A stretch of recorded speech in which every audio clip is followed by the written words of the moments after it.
Très bien, tout le monde. Qui aurait cru que la police serait mieux utilisée à attraper des criminels qu'à attraper ceux qui écrivent des choses méchantes sur les réseaux sociaux?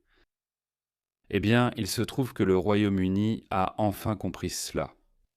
Regardez ça, j'ai vraiment dû vérifier 2 fois parce que je me suis dit, ce n'est sûrement pas vrai.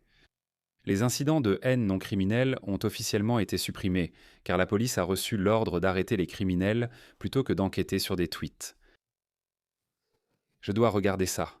Vous voyez, pendant qu'on se grattait la tête en se demandant « Mais qu'est-ce qui se passe? Sérieusement, combien de ressources sont gaspillées ?» Et on a déjà cité cette statistique de nombreuses fois.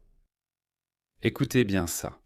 Le Royaume-Uni a arrêté plus de personnes que la Russie, la Chine et l'Iran réunis au cours des 3 ou 4 dernières années. Le Royaume-Uni est devenu la capitale mondiale des arrestations. Oui, bien sûr, ils les relâcheront plus tard, mais des gens étaient verbalisés pour avoir dit quelque chose de méchant sur Twitter. De vraies personnes s'inquiétaient-en vraiment, si je dis quelque chose, est-ce que je vais me faire arrêter? Je craignais que cela arrive aussi en Australie. Honnêtement, je m'attendais à ce qu'on frappe à ma porte, je l'ai déjà dit de nombreuses fois. Mais regardez ça. Il y avait des gens woke dans la bureaucratie ou à la Metropolitan Police de Londres qui débattaient de la façon de lutter contre la haine en ligne. Je connais le type de conversation dans ces salles de réunion. Que devons-nous faire si quelqu'un traite une autre personne de gros, par exemple? Écoutez, je ne pense pas que nous soyons une société qui humilie les gens à cause de leur apparence ou qui cause de l'anxiété à certaines personnes. Donc vous savez quoi? Nous allons aller les arrêter. Très bien, c'est tout. C'était une bonne réunion. Vous pouvez y aller. C'est comme ça que ces réunions se seraient déroulées. Certains bureaucrates pensaient vraiment qu'il était judicieux de gaspiller les ressources de la police, tandis que Londres devenait la capitale mondiale des agressions au couteau. Mais au lieu de se concentrer là-dessus, au lieu d'attraper les agresseurs au couteau et les criminels violents, allez arrêter des mamies, des mères et des vieux retraités pour avoir dit des choses méchantes sur les réseaux sociaux. Ils ne devraient pas pouvoir abandonner ce programme en silence. Ils devraient en poser des questions difficiles parce que cette décision a eu un impact culturel sur notre société. Après la décision de la police de Londres, combien ont vraiment craint d'être arrêtés et privés de leur droit fondamental d'exprimer leur opinion? C'est le droit le plus fondamental de chaque citoyen du monde libre. Dans nos démocraties occidentales, chacun a la liberté d'expression et faisait confiance aux institutions pour la garantir. Je reconnais quelques différences subtiles. La Constitution protège la liberté d'expression aux États-Unis. J'ai appris récemment qu'en Australie, la liberté d'expression n'est pas un droit, mais une permission de l'État. Nous ignorions cette différence. Combien de personnes ont commencé à s'inquiéter que, si elles disent quelque chose, elles seront arrêtées? Ce n'est pas un sujet de plaisanterie. Écoutons Patrick Christys. Les incidents de haine non criminels vont être supprimés. Les incidents qualifiés de menaces pour la liberté d'expression seront remplacés par une approche de bon sens. Les incidents de haine non criminels seront supprimés selon les plans que les chefs de police soumettront au ministre de l'Intérieur le mois prochain. Cela paraît positif. Donc c'est là où, en gros, ce sont des mots blessants, n'est-ce pas? En gros, tu ne seras pas poursuivi pour des mots blessants, Claire. Oui, je veux dire, ça semble être une excellente idée.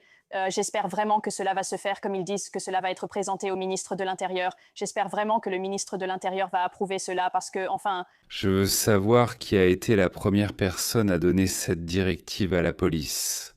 Qui a dit « Allez-y, allez arrêter les gens qui publieront des tweets méchants ». Des tweets méchants, pas violents, écrits par des gens ordinaires. Si je retrouve la vidéo, je la joindrai. Il y avait une Américaine vivant en Grande-Bretagne. Elle a reçu la visite d'un policier et il lui a dit « Non, non, non, vous ne faites rien d'illégal, mais ce serait bien si vous présentiez des excuses à la victime. » Et cette dame était américaine. Elle connaît ses droits en matière de liberté d'expression. Elle a dit « Non, je ne le ferai pas. » Mais je crois qu'elle a été verbalisée. Elle a reçu une amende ou quelque chose comme ça. Je ne sais pas ce qui lui est arrivé. Entrez si vous avez une excellente raison. Je suis membre de la Free Speech Union et citoyenne américaine. Je vous mettrai un masque avant que vous réagissiez. Quelque chose que nous pensons que vous avez écrit sur Facebook a contrarié quelqu'un. Vous êtes ici car quelqu'un a été contrarié. Est-ce illégal? Est-ce que vous m'arrêtez? Vous n'êtes pas en état d'arrestation. Alors, que faites-vous ici? Mon plan, si vous admettiez avoir écrit le commentaire, vous pourriez simplement vous excuser auprès de la personne. Je ne m'excuserai auprès de personne, je vous l'assure. Sinon, je devrais vous convoquer pour une audition. Je viens vous parler de l'allégation. Ils l'ont signalé à la police. Et alors? Nous recevons souvent ce type de signalement. Aucune maison cambriolée récemment? Aucun viol? Aucun meurtre? Oui, tout ça se passe aussi. Alors? Pourquoi tu n'es pas dehors à enquêter là-dessus? Je souhaite enquêter sur tout ce qui est signalé. Eh bien, tu n'enquêtes pas sur les cambriolages de maisons. Ce n'est pas mon travail aujourd'hui. Voulez-vous voir le commentaire en question? Je n'en ai pas besoin. Je sais ce que j'ai dit.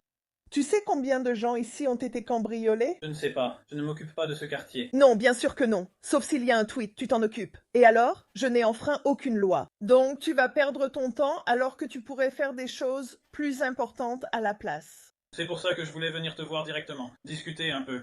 Non, non. Tu ne devrais pas faire ça. Je suis une patiente atteinte d'un cancer. Tu peux le voir parce que je suis chauve. Je le savais avant de venir, mais ça ne change rien. Tu ne peux pas enfreindre la loi. Si tu ne l'as pas fait, il ne se passe rien. Eh bien, tu sais si j'ai enfreint la loi? Tu peux en juger toi-même avant même de venir frapper à ma porte. Le public sait ce que vous faites. Nous savons ce qui se passe dans ce pays. Pourquoi tu ne fais pas ça? Va les voir et dis-leur de me présenter des excuses. Une patiente atteinte de cancer, une femme qui vit seule, qui n'a jamais enfreint la loi de sa vie, d'ailleurs, jamais. Tu leur dis que je suis une femme âgée, patiente atteinte de cancer. Je dois donc revenir organiser un entretien. Vous pouvez l'organiser, mais je vous dirai la même chose. La prochaine fois, un avocat de la Free Speech Union sera avec moi. Qui a fait ça? Qui a donné la directive? Je veux aussi savoir comment s'est passée la conversation et voir le compte-rendu de la réunion. C'est un gaspillage total des ressources policières et c'est terrible pour ceux qui se retrouvent souvent dans cette situation sans savoir qu'un NCHI a été enregistré contre eux. Ensuite, elles postulent à un emploi et cela figure sur leur vérification DBS, ce qui est embarrassant et peut leur bloquer l'accès à un travail. J'espère que ce n'est pas trop beau pour être vrai, car la police métropolitaine de Londres avait annoncé en octobre leur suppression. En fait, ils allaient juste cesser d'enquêter, mais continuer à les enregistrer sans prévenir les personnes concernées ni mener de véritables enquêtes. Le jour de l'annonce de leur suppression, ils en ont enregistré 57. Vraiment? Ouais, oh mon Dieu. Ce qui me dérange, c'est l'arbitraire. Certains disent une chose dans une région et ça passe. Ça devrait aller. Dans une autre région, la police voit cela comme un incident haineux non criminel. Tout dépend donc de votre localisation dans le pays, ce qui est une bonne nouvelle. Vous le saviez déjà. Enregistrer des incidents non criminels est inévitablement un peu douteux, car par définition, ce ne sont pas des crimes. Il reste très difficile d'obtenir des condamnations pour de vrais crimes haineux qui doivent souvent aggraver d'autres infractions. L'abus n'est pris en compte que s'il est raciste ou religieux, sinon ce n'est pas une infraction en soi. Mais pourquoi? Le racisme et la religion aussi. Pourquoi?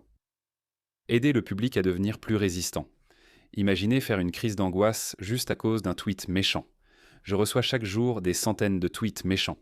Je réponds pareil, ça me soulage mentalement, mais c'est tout. Je ne pense jamais à aller voir la police.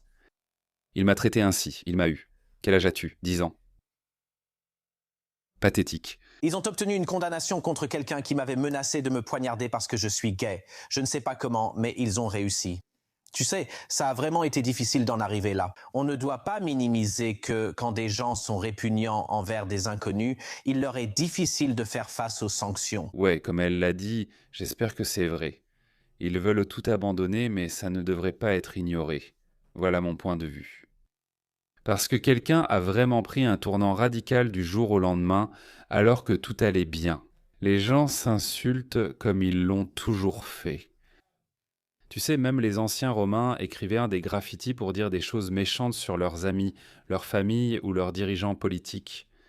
Les murs de la Rome antique étaient leur Twitter et leur Facebook. C'était une partie de la nature humaine. Les gens faisaient ça. Et puis un jour, un bureaucrate gratte-papier a dit « Tu sais quoi, commençons à les arrêter ». Je ne pense pas que cela devrait être balayé sous le tapis aussi facilement. Les personnes qui ont fait cela devraient être obligées de démissionner.